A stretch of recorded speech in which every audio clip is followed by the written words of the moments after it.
The first gunshot tore through the quiet afternoon like a knife ripping silk. Lila Booker didn't look back. Her arms clutched a small leather satchel tight against her chest, as if her very life was inside it, papers rustling with every desperate stride. Behind her, the town of Redemption Creek drowned in smoke and screams. The Blackwell gang had stormed the bank, where she worked, and now gunfire echoed off wooden rooftops like thunder rolling through the valley. Wind carried the dust and the stench of smoke. Lila ran. She didn't think about the wound bleeding along her ribs or the tear in her blue dress where the bullet had grazed her. Only one thought pulsed in her mind: protect the evidence. The ledgers and figures that would expose Edward Haynes, the bank manager who'd once promised to marry her with sugar on his tongue. Now he was the one who wanted her dead. The pounding of hooves thundered behind her, as fierce and wild as her heartbeat. She stumbled, catching her foot on a patch of dry grass. Her breath burned. The afternoon sun pressed down, harsh and merciless.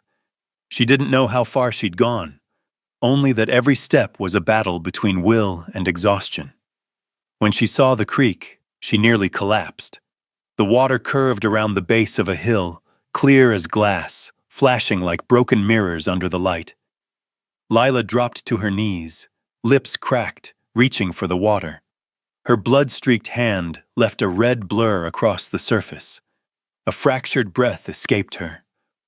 Not a prayer, just the sound of someone not ready to die. Then her body tilted, half in sunlight, half in shadow. Eli Carson found her at sundown. He'd been tracking a wounded deer since morning, the blood trail leading all the way to the water. But instead of an animal, he found a woman lying still among the wet grass. Her skin, deep and dark, shimmered like bronze under the last light. Her hand clutched the strap of her bag, as if even death might try to take it from her. Eli dismounted, his rifle still slung over his shoulder. Out here, caution was the only thing that kept a man alive. He nudged her shoulder gently with the barrel. No reaction. Then he heard it. Faint, fragile breathing, like a whisper fighting the wind. He dropped his gun, kneeling beside her. His rough hands turned her over, and for a moment, something in his chest caught. Her face wasn't soft or delicate. It was strong, shaped by hardship and grit.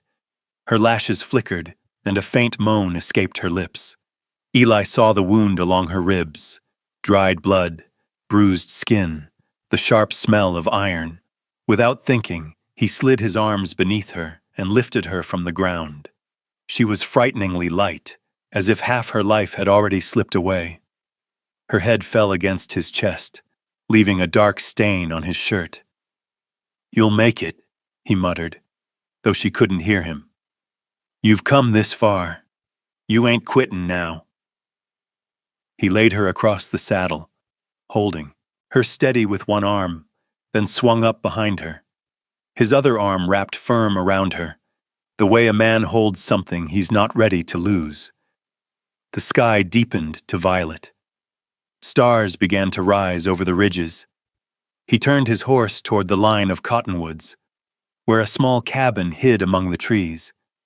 The night wind was cold and dry, carrying the scent of blood and dust. She breathed, faintly but steady. Her fingers twitched, brushing his forearm, a tiny movement, but it froze him. 3 years since he'd buried his wife, and not once had he let another soul this close. As the horse crossed the creek, moonlight rippled over the water, lighting his face and the dark stain spreading across her dress. Eli looked down, his jaw tight, and whispered, "Don't leave me now."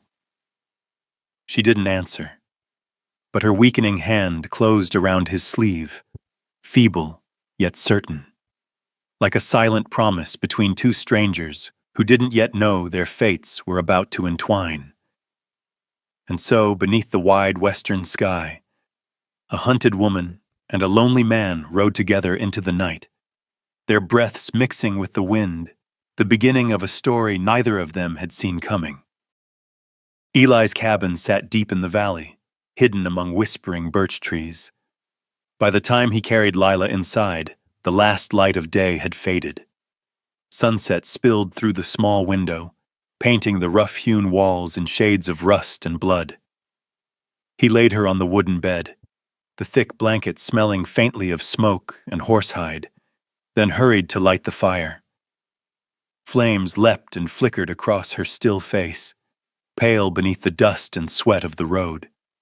Eli shrugged off his heavy coat and washed his hands in a basin of cold water. The wound at her side was worse than he'd thought. He carefully cut away the blood-stained fabric, cleaned it with warm water, then ground a handful of dried herbs from his mother's old pouch, remedies passed down from Cherokee ancestors for wounds that couldn't afford infection. When his hand brushed her skin, the faint warmth and fragile heartbeat made him pause. Her skin, dark as burned oak, trembled under his touch. He wrapped the bandage, then slipped her into one of his shirts, too big for her frame, carrying the faint scent of old soap and solitude. Night fell hard.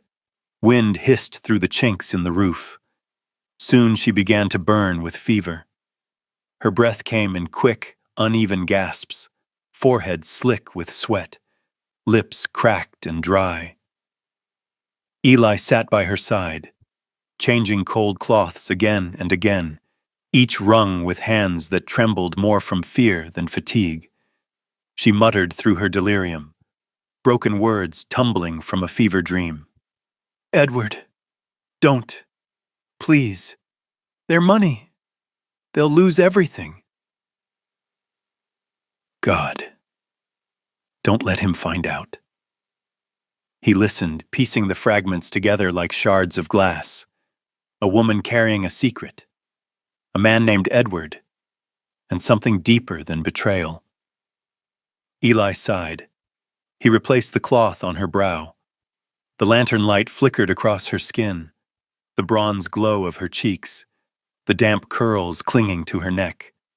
The firelight turned her sweat into tiny beads of gold, like dew trapped on hot stone. "You've got to make it," he murmured, voice rough and low. "Don't let go now. Folks who give up out here never see the sunrise." She couldn't hear him, yet her hand twitched, searching blindly for something.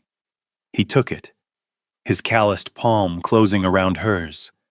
Her hand was small, burning hot, trembling like flame. "Stay with me," he whispered. "Lila, stay with me." He said it again and again, through the long hours of darkness, until it became something between a prayer and a promise. Outside, wind howled through the pines, but inside there was only the crackle of fire and the fragile rhythm of her breath. Between those silences, Eli remembered. His wife, Nora, had once lain in that same bed, fevered and gasping, and he hadn't been able to save her. Her death had sealed him off from the world. He'd built fences not just for his land, but for his heart. He'd sworn never to care again. And yet here he was, watching a stranger fight for her life, feeling that same old terror stirring in his chest, the kind that comes only when something starts to matter again. By midnight, her fever peaked. She shivered violently, breath breaking apart in fits. Eli lifted her, held her steady, pressing water to her lips, whispering close to her ear, "Don't you quit. I'm right here." Firelight caught in his eyes, dark, still, and endless as a fall lake.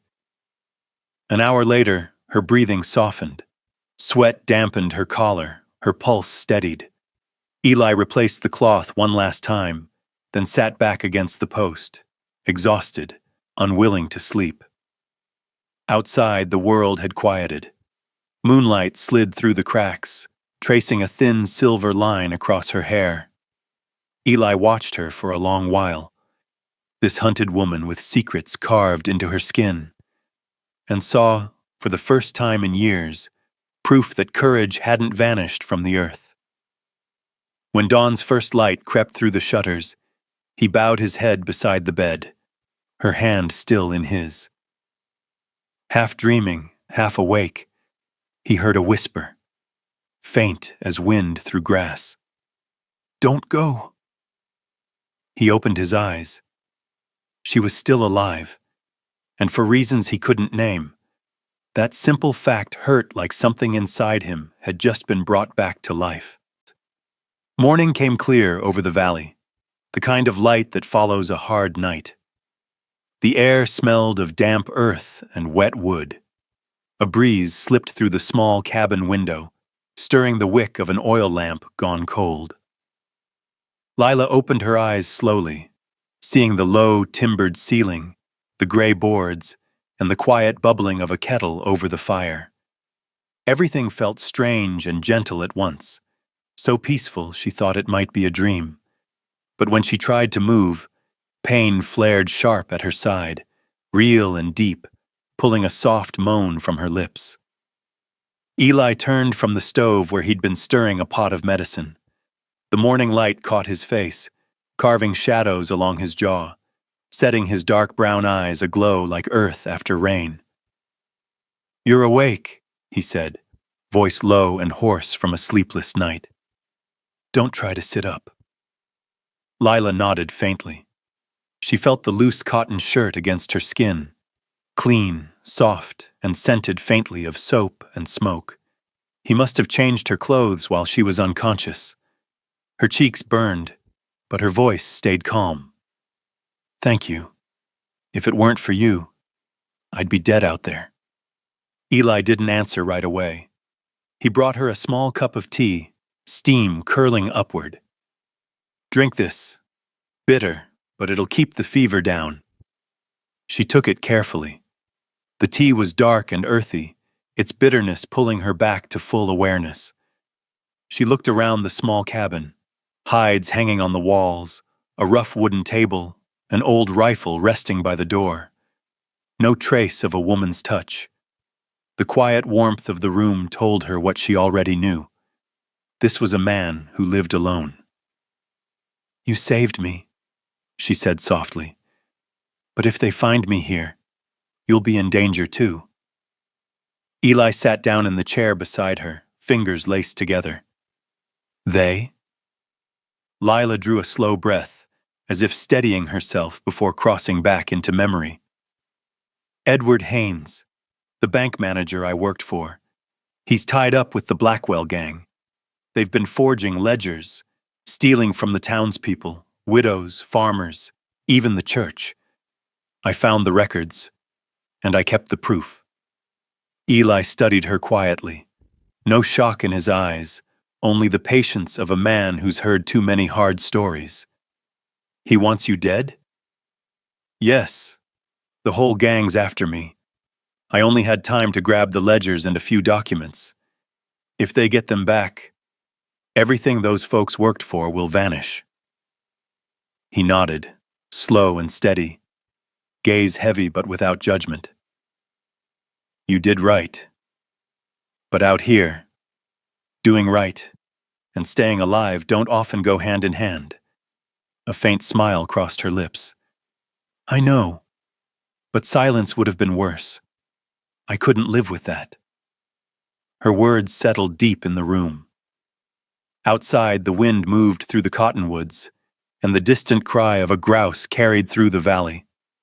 Both of them, the hunted woman and the man who'd stopped believing, understood that silence, too, could be a kind of sin. Eli rose to pour her another cup. "You need to eat. Made some corn porridge." She started to refuse, but hunger betrayed her. He set the bowl before her and sat across the table. They ate in quiet. Only the clink of spoons and the soft crackle of fire filled the space.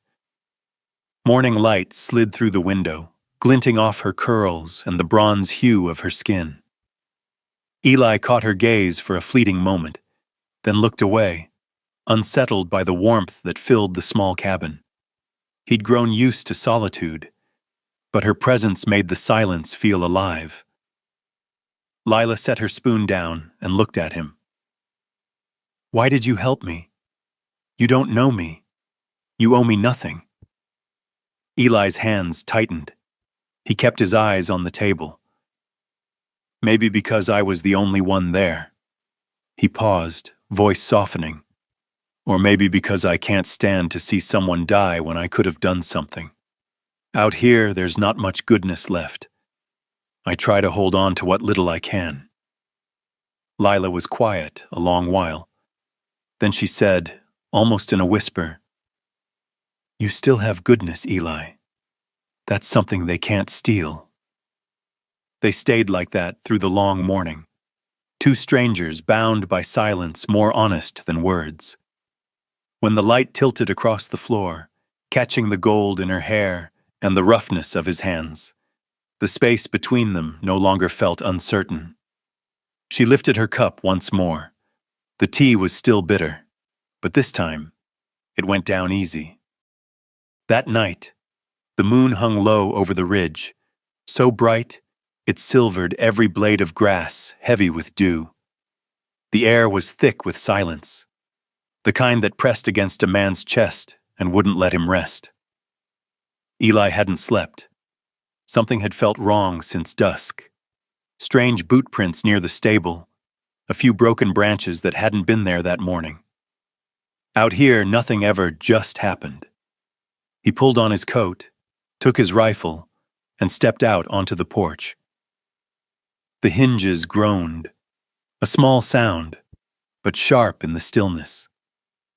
His shadow stretched long across the pale ground as his eyes scanned the trees, every muscle alert. Through the crack of the door, Lila watched him. The moonlight washed over his tall frame, steady, quiet, a man who'd learned to stand between danger and whatever he chose to protect.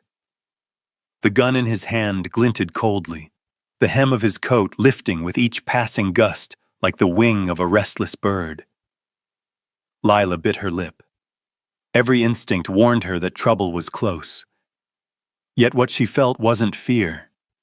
It was something heavier, deeper, something she hadn't let herself feel in years. Since betrayal and flight, trust had become a dead thing. But watching Eli in the moonlight, she understood. Sometimes trust doesn't need to be given. Sometimes it finds its way back on its own. A soft crack, a twig breaking. Eli turned, rifle raised. He heard quick breathing, the scrape of gravel, then silence. A barn owl swept overhead, wings beating hard against the dark. The valley fell quiet again. He stayed out until dawn, when mist began to fall in pale beads across the porch. Lila opened the door softly. "You didn't sleep at all?" Eli shook his head. "Found tracks near the barn. They might have followed the blood trail." She shivered. "If it's the Blackwell gang, then they'll be here by morning," he said evenly, though his eyes never left the tree line. And sure enough, as the sun crested the pines, hoofbeats broke the silence. 3 riders emerged from the trail, long coats, guns at their sides. Dust rose around them, sunlight flashing off polished silver. Eli shut the door halfway and spoke low. "Stay inside. Bolt the windows. Unless I call, you don't show yourself." Lila nodded, though her chest tightened. She didn't want to hide anymore. She couldn't. The riders pulled up in front of the porch.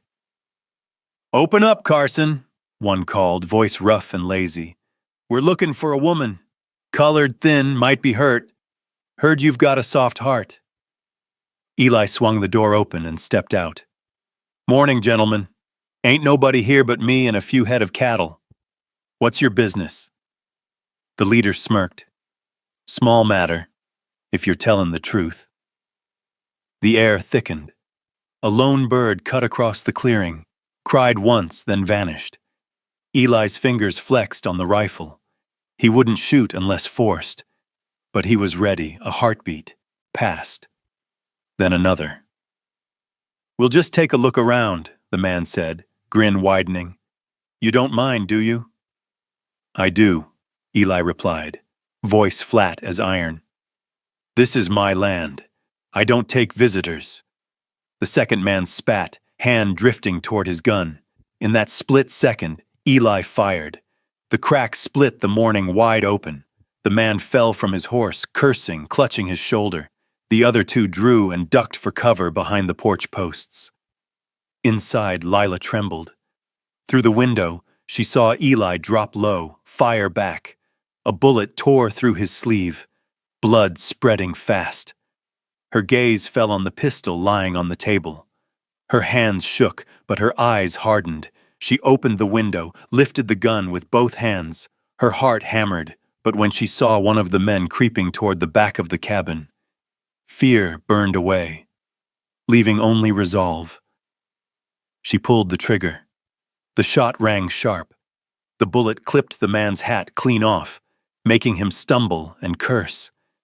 Eli seized the opening, fired once more, and hit him in the shoulder. The last rider yanked his partner upright, spurred his horse, and vanished into a rising cloud of dust. Silence returned, broken only by the whinny of horses and the bitter smell of gunpowder. Eli stepped inside, arm bleeding.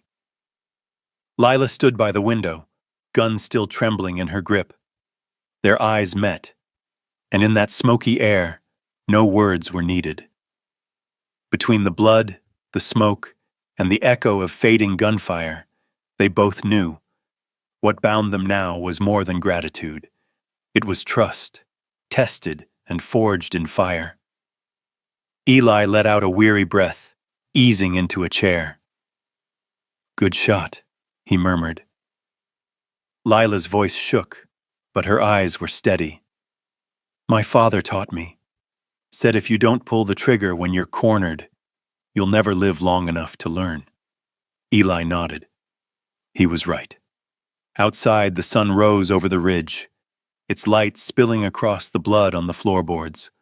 Warm, relentless, and alive. A reminder that from this moment on, neither of them would face the world alone. The cabin still smelled of gunpowder, a mix of blood, smoke, and wood fire hanging in the air. Eli sat slouched on the bench, his shoulder torn, the fabric darkened with fresh blood. Lila brought a basin of warm water to his side, her hands still trembling slightly, though her eyes were steadier than they had ever been. "Let me help you," she said softly. "No need. It's just a scratch." "You can't see the back of your shoulder," she replied. Quiet, but firm. He looked at her, about to argue, then stopped. When she leaned close, the lamp's glow brushed across her face, bronze skin gleaming like warm metal, eyes deep and bright as though holding the night itself. She wrung the cloth. Water dripped rhythmically onto the wooden floor. Her fingers touched his skin. The sensation made Eli tighten his fist, not from pain, but from something else entirely. Warmth. Life. The shock of closeness after too long in solitude. "Aren't you afraid?" she asked, her voice low, cutting through the stillness. "3 men with guns, and you faced them alone." Eli gave a faint smile. "I was afraid, but if I hadn't stepped out, you'd be dead. And I'm tired of watching people die when I could have done something." Lila froze, eyes lifting to him. "You've watched that before?" He was silent for a moment before exhaling. "My wife. She died of typhoid 3 years ago. I stayed with her, did everything I could, but it wasn't enough. After that, I left town. Folks said I was running. Maybe they were right." His voice was gravel low, not trembling, but heavy with what he didn't say. Lila sat beside him, the damp cloth still in her hand. I'm sorry, she whispered. I shouldn't have asked. It's all right, he said. You're the first person I've spoken to in months. A long silence followed. The only sound was the faint crackle of firewood. Then, the first drops of spring rain began to fall, soft at first, tapping on the roof like a heartbeat finding rhythm again. Lila bent forward, binding the wound carefully, wrapping the strip of cloth across his shoulder. When she tightened the knot, his chest rose and fell. The space between them closed until he could feel her breath, steady, warm, carrying the faint scent of bitter tea. And you? He asked quietly. Before all this, what did you dream of? She smiled faintly, her eyes drifting toward the misty window. I dreamed of opening a small shop, teaching children to read. My mother never learned, and I promised her I'd help others like her, people who got cheated because they couldn't read the words that trapped them. But life rarely walks the path we plan. Eli studied her, her calm defiance, the light still burning behind tired eyes. You've got a heart that doesn't know how to quit, Lila. She turned back, smiling softly. And you've got hands that don't know how to let go. They both laughed, not loud, just enough to loosen the weight in the air. For the first time since meeting, their laughter was unguarded, clean of pain or fear. She set the basin aside and sat beside him again, close enough that the sound of their breathing filled the quiet. Outside, the rain thickened, drumming on the roof in a wild, uneven rhythm. Eli glanced at her hands. Long fingers, faint scars, stories in every line. You've had to fight for yourself, haven't you? In the place I was born, she said. A black woman doesn't get many choices. If I hadn't fought, I'd have been swallowed whole long ago. He nodded, eyes shadowed. So we've both lost to our pasts, but somehow we're still here. And sharing supper in a house without locks, she added, her voice like smoke. Eli let out a weary, honest laugh. He poured more tea and slid the cup toward her. To the ones who survive, he said. Lila lifted her cup, their eyes meeting through the rising steam. That night, they talked until the fire burned low, about the places they'd left behind, the people they'd lost, the things too fragile to speak of until now. When silence finally came, they didn't fill it. They didn't need to. In the small cabin, rain fell steady on the roof, and two breaths found the same rhythm. Between fire and rain, two souls that had wandered alone too long found, at last, a place to rest. The sky split open that evening. The storm rolled in from the west, dragging thunder and wind like two beasts locked in a fight that had no peace to make. Gusts struck the roof, rattling the boards, filling the air with the scent of wet earth and lightning. Eli and Lila had already brought the animals in, barred the windows, and stacked sand by the door, but the rain still found its way in, tracing long silver streaks down the walls, dripping steadily onto the wooden floor. The hearth was the only light left, glowing small and golden, a lone heartbeat inside the storm. She wrapped herself in a blanket and sat close to the fire. The glow turned her dark skin to polished bronze, her eyes catching every flicker like mirrors of the flame. Eli sat opposite, back against the wall, a cup of cold tea in his hand. Neither spoke.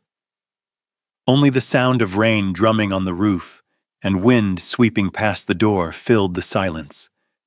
It was so quiet she could hear her own breath, and beneath it, the slow, steady beat of his heart. The rain grew harder. A piece of tin tore loose, sending a spill of water through the ceiling. Eli rose quickly, setting a bucket beneath the leak, but the floor was already slick. He turned to her with a crooked smile. Guess we've got ourselves some music. She laughed softly, her voice mingling with the thunder.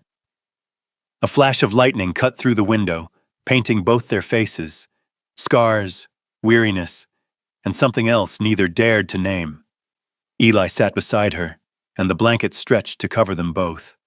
His warmth seeped through the wool, the faint scent of tobacco and sun-baked leather hanging around him. Strange, familiar, human. Rain poured harder, thunder rolled, but within that small space there was only the rhythm of two hearts learning the same beat. "Think it'll clear by morning?" she asked. "Maybe. Storms here come fast and leave fast, like most things." "Not everything," she said, eyes fixed on the flame. "Some things arrive slow and stay longer than we expect." Eli looked at her. In the firelight, her face seemed carved from shadow and glow, her features soft yet sure. He couldn't remember the last time he'd looked at someone that long. The storm seemed to draw the world tighter around them. A drop slid from the roof onto her neck, making her flinch. Without thinking, he reached out, his hand resting gently on her shoulder. Her skin was cool, and for a moment, his only thought was to keep it warm. Neither spoke. Outside, thunder swallowed the world, leaving only the hush inside. Lila turned slightly, her breath brushing his collarbone. Firelight danced on the blanket, on the hands that found each other in quiet understanding. There was no rush, no hunger, only two souls worn thin by loss, finding shelter in one another. He pressed his lips to her forehead, a small, careful gesture, but it stopped the air between them. She lifted her eyes, wide and searching, not yielding, not resisting. And then, as thunder softened into rain, she leaned forward. The kiss came slow, trembling, tender, like hands finding their way through the dark.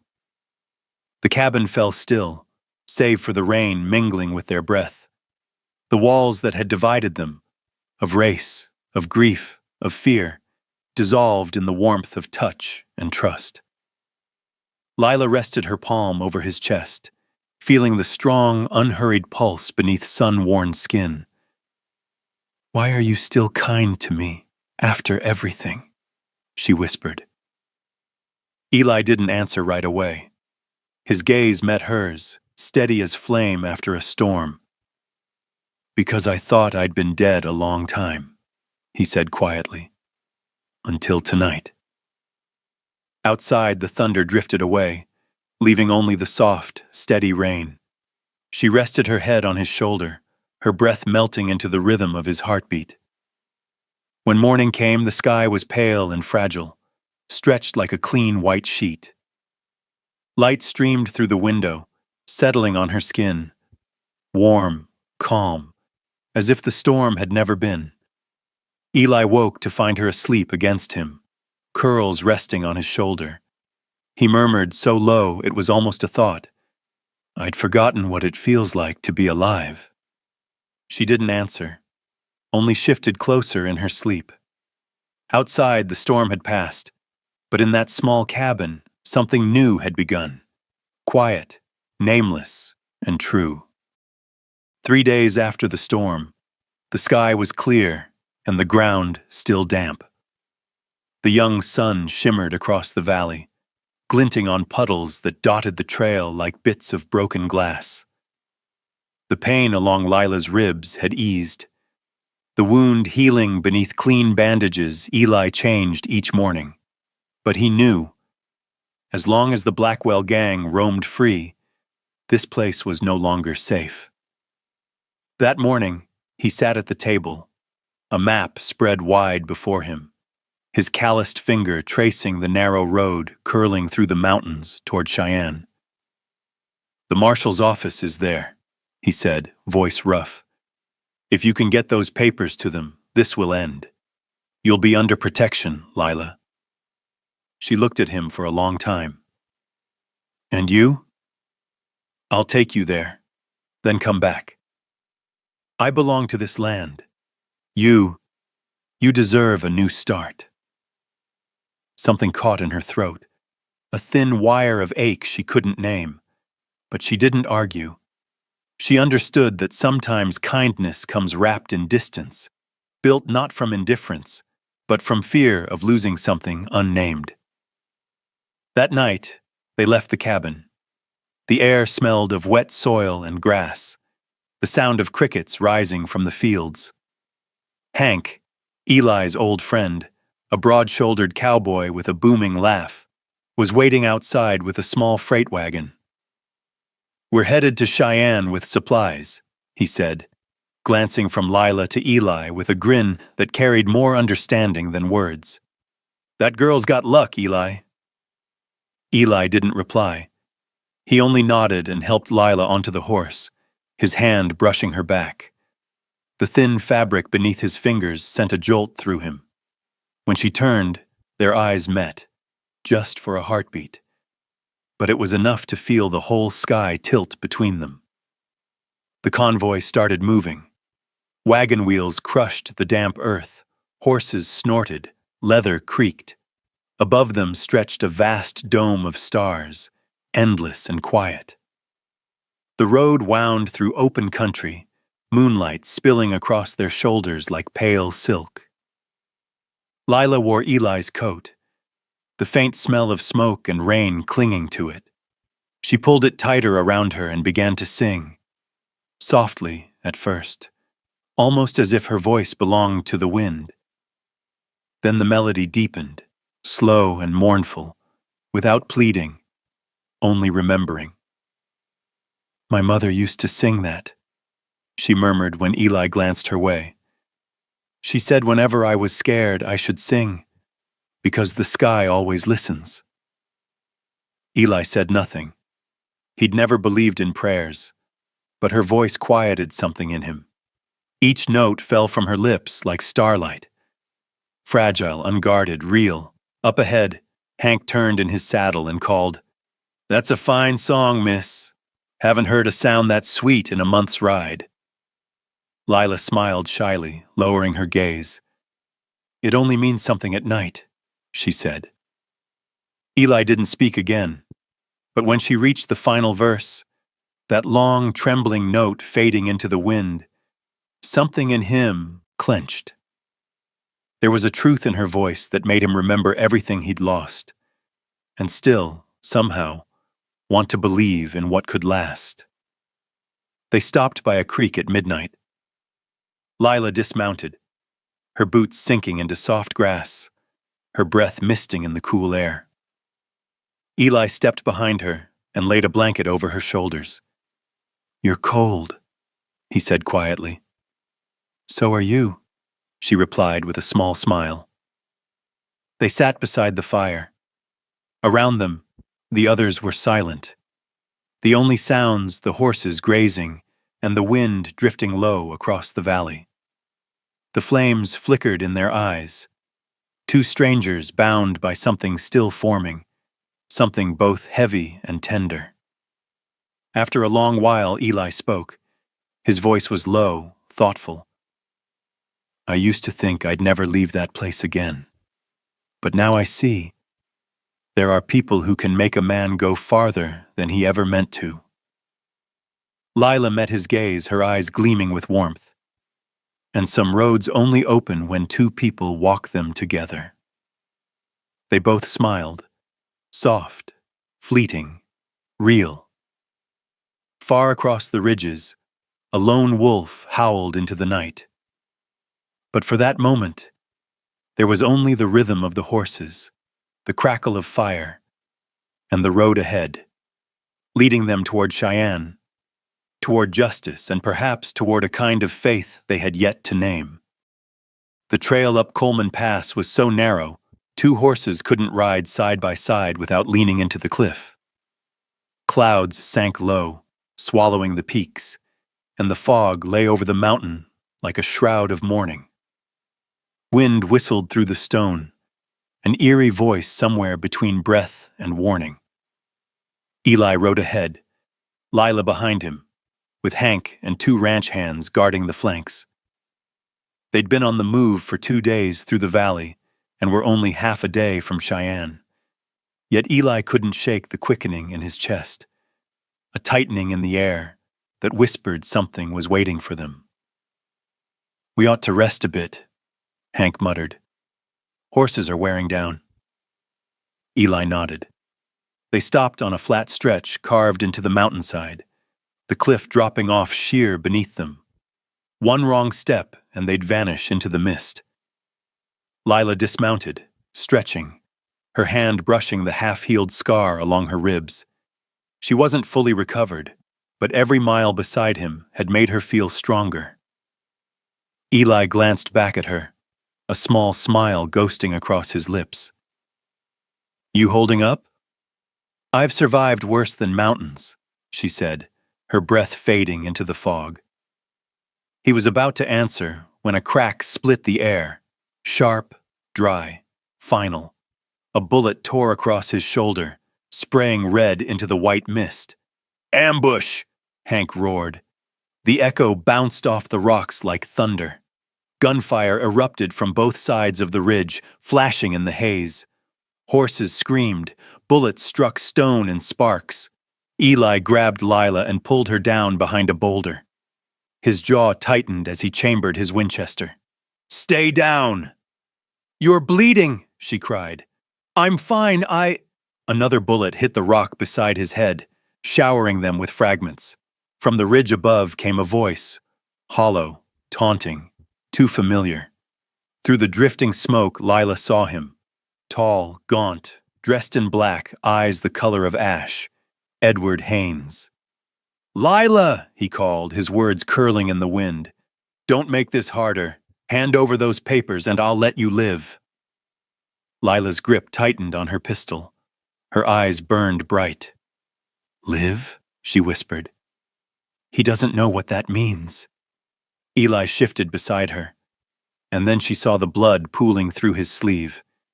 He sagged against the rock. "No." She caught him before he fell. His breath came shallow, skin cold beneath her hands. "Don't close your eyes," she said, voice trembling. He tried to speak, his words a rasp. "Go, Lila. Don't let them take you." She shook her head fiercely. "Not this time. I'm done running." She dragged him backward, inch by inch, toward a narrow crack in the cliff wall. His weight was heavy, but she didn't stop. Sweat and blood slicked her hands, and every step felt carved out of pain. When they reached the shelter, she lowered him carefully, tearing a strip from her dress to press against the wound. "Eli, look at me." She whispered urgently. "You told me that night, remember? Stay with me. Now it's my turn."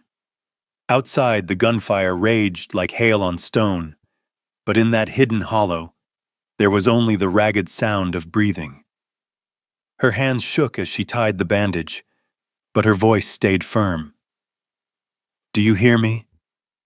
I won't let you die. Not while I'm still breathing."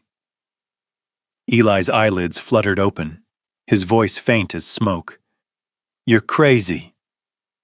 She laughed through her tears, her hand pressed over his heart. "Maybe, but if madness is what it takes, then I'll take it." Outside, Hank and the others fought back, the clash of bullets and hooves echoing down the pass. Lila bent low, pulling Eli's coat over his chest, shielding him from the cold. "Can you hear me?" she asked again. He gave a small nod, lips moving soundlessly. She gripped his hand tight, tighter than fear, tighter than fate, and repeated like a vow, "Stay with me." Wind screamed through the rocks, carrying the smell of gunpowder and blood. But in Lila's eyes, the fire hadn't gone out. The woman who'd once fled through storms and shadows was now the one standing between death and the man she loved. Eli's body went limp, his head tilting against the stone, but for once he wasn't the protector. Thunder rolled in the distance, blending with the roar of gunfire, as if the sky itself had chosen a side. In the dark, damp hollow, Lila bent close, whispering the words that had once saved her, her voice deep and steady as a promise renewed. "Stay with me, Eli, just this once. I'll be the one to keep you in this world." By morning, fog smothered the whole of Coleman Pass. The gunfire had stopped, leaving only silence, thick and uneasy, like fear that hadn't yet faded. Hank and the two ranch hands had split off to mislead the Blackwell gang. Lila stayed behind in the narrow crevice with Eli, who still hadn't woken. His breathing came fast and heavy. She laid a hand on his forehead. His skin burned like fire. Outside, the sun had yet to rise, and the mist was so dense she wouldn't have seen a rider, even if one stood 20 feet away. Lila held her breath, listening to every sound, the fall of pebbles, the distant snort of a horse somewhere in the fog, and then a voice she knew too well, smooth as oil, cold as betrayal. "I didn't think I'd have to come find you myself, Lila." She spun around. Edward Haynes stood at the mouth of the crevice, his black coat soaked in dew, a silver revolver gleaming in his hand. Behind him, two surviving Blackwell men waited, smirking like they'd already won. "You look better than I expected," Edward said, his tone dripping mockery. "Heard you found yourself a hero to save that poor, ruined life of yours." Lila stood between him and Eli, her face hard as stone. "I don't need a hero," she said quietly. "Just a good man." Edward laughed, sharp and cruel. "Good men don't last out here, darling. You're still the same fool you were back at the bank, believing in justice, in decency. It's that faith that cost you everything." She didn't answer. Her hand tightened on the Colt Eli had taught her to use. The memory of that storm-lit night, his voice saying, "Stay with me," rose inside her like a pulse. "You're right," she said, her voice steady and low. "You took everything from me, but not this time." Edward's smile thinned. "You don't have it in you to pull that trigger. Try me." They faced each other, fog swirling between them, the metallic taste of blood still in the air. The first pale light of dawn caught her face, her eyes deep and dark, steady as the earth beneath her boots. Edward smirked, raising his gun. "Goodbye, little dreamer." A single shot rang out, but it wasn't hers. Edward froze, confusion flickering before pain took its place.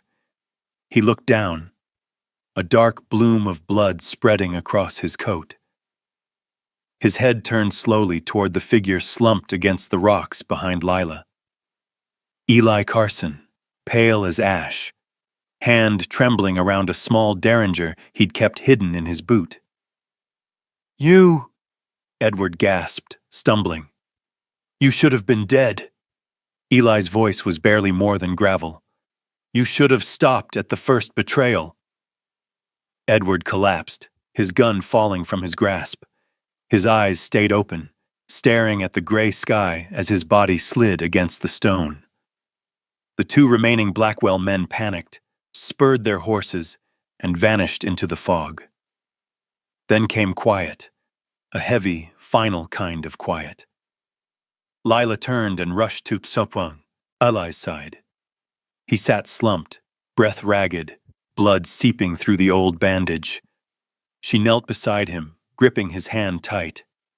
"Eli, you shouldn't have done that." "It's all right," he whispered, forcing a weak smile. "He can't hurt anyone now."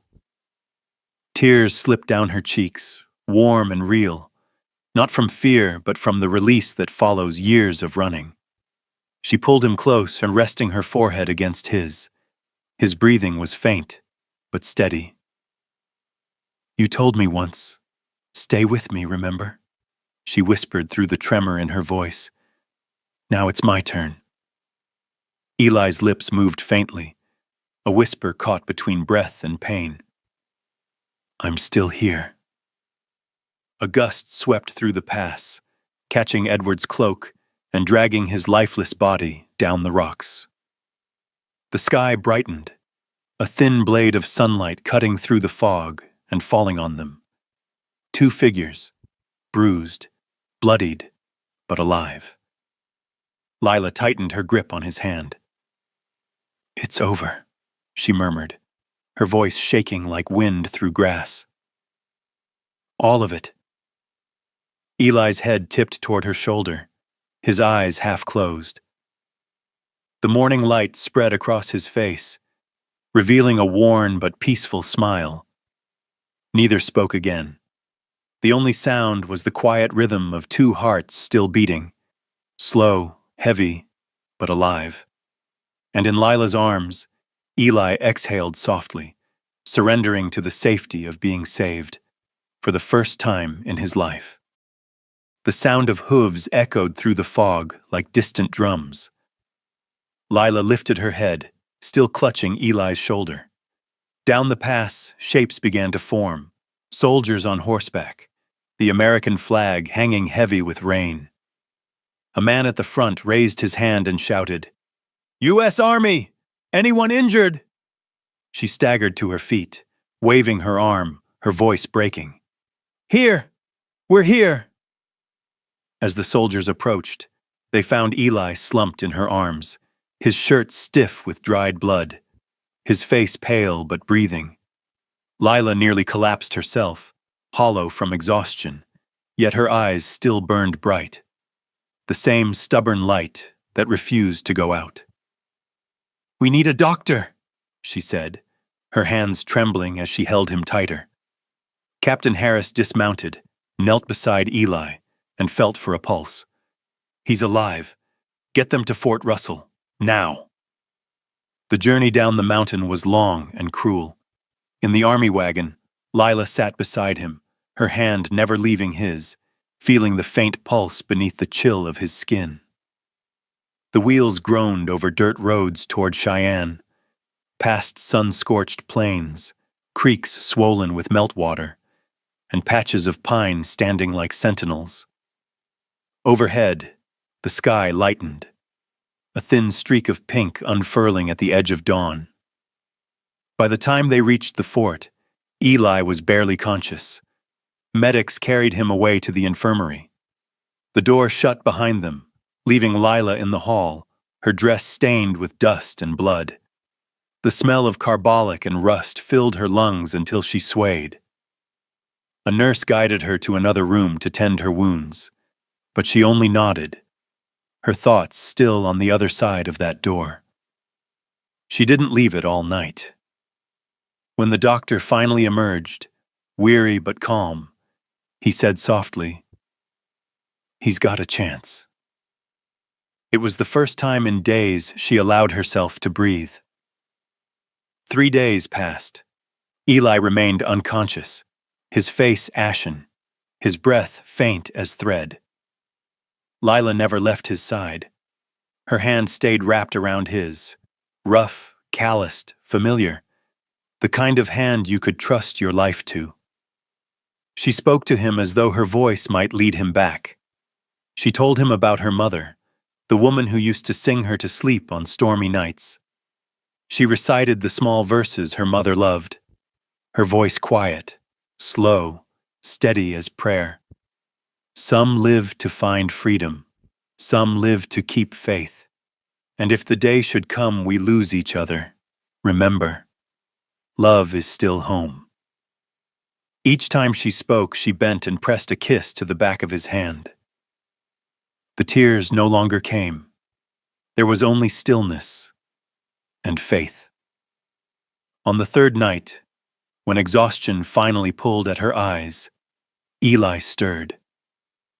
His breath hitched, a soft groan escaping his throat. Lila sat up at once, her heart hammering. "Eli?" Her voice trembled. "Can you hear me?" His eyes opened slowly, dazed at first, then clear. He saw her face hollowed from sleepless nights, her lashes wet with fatigue. His lips cracked, voice hoarse as a hung gravel. You stayed. She laughed through her tears, the sound of relief breaking open inside her. I stayed, she whispered, squeezing his hand tight. There's nowhere else I belong. He looked at her for a long time. So long the rest of the world seemed to fade. The sterile air, the muted hum of soldiers outside, even the morning light creeping through the slats of the window. It all folded into a single truth. They were alive and they were not alone. Eli closed his eyes again, the corners of his mouth softening. Thank you, he breathed. You don't need to, she murmured. You saved me first. Maybe, he whispered, but you're the one who saved me from myself. Lila lowered her forehead to his hand. Outside, the bugle called the morning watch. Sunlight spilled through the window, glinting off the white sheets, slowly tracing its way toward their joined hands. In that quiet moment, Lila knew their running had ended. Not because the enemy was gone, but because they had found where to stop. A place without fear.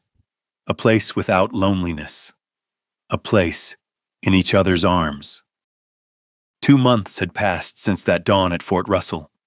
Summer had rolled over the plains in a soft gold haze, and the fields around Cheyenne thrummed once more with the sound of horses and wagon wheels. The Blackwell gang was captured.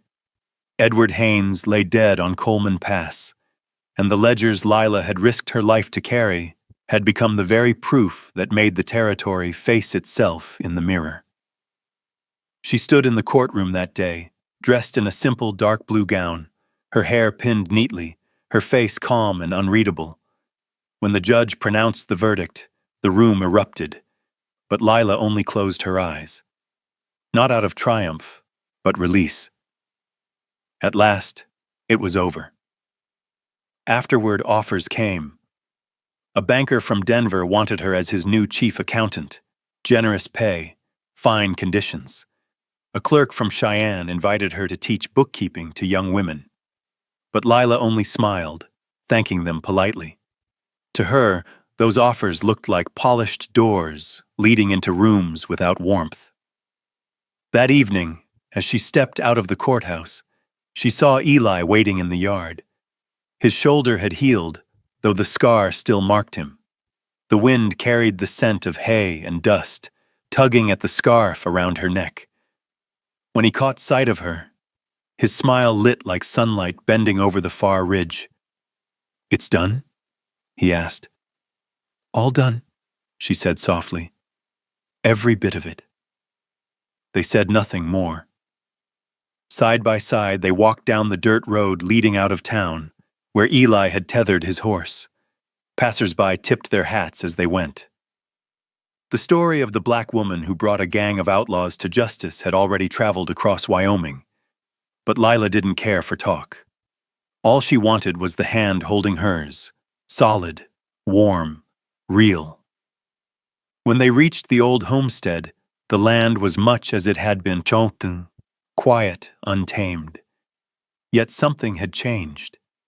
It felt mended, as if the earth itself had learned how to trust again.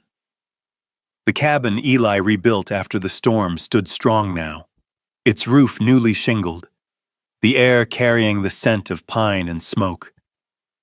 That evening, the sun sank low, casting their shadows long across the ground. They sat together on the porch, watching the horses grazing in the open field. Lila leaned against a post, her fingers folded in her lap. She didn't speak. She didn't need to. Her heart was steady, the rhythm of a life that had finally found its pace. Eli rose, stepped inside, and returned with a small wooden box. Holding it in both hands, he walked toward her. A faint smile caught in the amber light. "I once thought," he began quietly, that I'd never trust anything lasting again. Then you came into my life, not with a smile, but with courage and blood. He opened the box, and inside lay a simple ring, a pale gray pearl set in worn gold. This was my mother's, he said. My father gave it to her when they had nothing but 2 bare hands and a roof they'd built themselves. She used to tell me pearls are born from pain. That's why they shine the longest. Then he knelt. No ceremony, no crowd, just the whisper of wind through dry grass and the last light of day falling over them. Lila Booker, he said, his voice steady as carved stone. I don't have much to offer, only this land and my heart, if you'll take it. She looked down at him, her lips trembling. Eli, I don't want to be your burden. He shook his head, eyes gentle and sure. You're not my burden, Lila. You're my reason. The words broke something loose inside her. Tears welled up and fell freely. She reached for him, her voice shaking. Are you certain? The road with me won't be easy. He smiled, slow, quiet, true. I've weathered enough storms to know what's worth keeping always costs something. The sun slipped below the ridge. Gold turned to amber, amber to violet, then faded to dusk. Lila nodded faintly and held out her hand. Eli slid the ring onto her finger, his hand trembling, not from doubt, but from feeling. She leaned her forehead against his and whispered, Then let's stay. He smiled, his breath brushing her cheek, until the sunset's end. On the hill beyond the cabin, the last light poured across the fields, where 2 souls once lost now found each other again. Not through miracles, but through the quiet, hard-won peace they'd made with their own hands. Years passed, and the land around Coleman Pass was no longer spoken of in fear. The fields turned gold each harvest season. Cattle lowed across the valleys, and the creek, where everything began, ran clearer now, gentler, as though it too had been forgiven. Their cabin stood halfway up a sunlit slope, where morning light poured through the windows in golden stripes. Lila opened the shutters, letting the scent of bread and damp earth mingle in the air. Outside, Eli was fixing the fence line, his sun-worn hands steady, the silver at his temples catching the light. Their son Samuel played among the haystacks, laughter ringing bright through the open space. Every time he laughed, Eli looked up and caught Lila's gaze through the window. They didn't need words, only that quiet look, full of life. That afternoon, Lila taught the boy to read. She traced the letters on an old wooden slate Eli had built. Samuel copied carefully, his lips moving as he wrote, Stay. She smiled. Good, Sam. That word's important. Why, Mama? Because it means to stay, even when it's hard, even when there's storm or sun. The boy didn't fully understand, but her eyes had already wandered, back to that night of rain, to the creek that once ran red, to the man who'd held her while thunder rolled across the sky. That summer, the creek swelled after a long rain. When Samuel was asleep, Lila and Eli sat together on the porch. The moonlight shimmered over the water, and a soft wind carried the scent of grass and pine. The current whispered like a memory that refused to fade. Do you remember the first time we met? She asked, her gaze following the glint of the stream. Eli's smile came slow. How could I forget? You were lying by that creek, soaked to the bone. Your breathing was so faint I thought my heart had stopped too. And what did you say to me then? He tilted his head, pretending to think. I said, Stay with me." She laughed softly. "And you kept your word."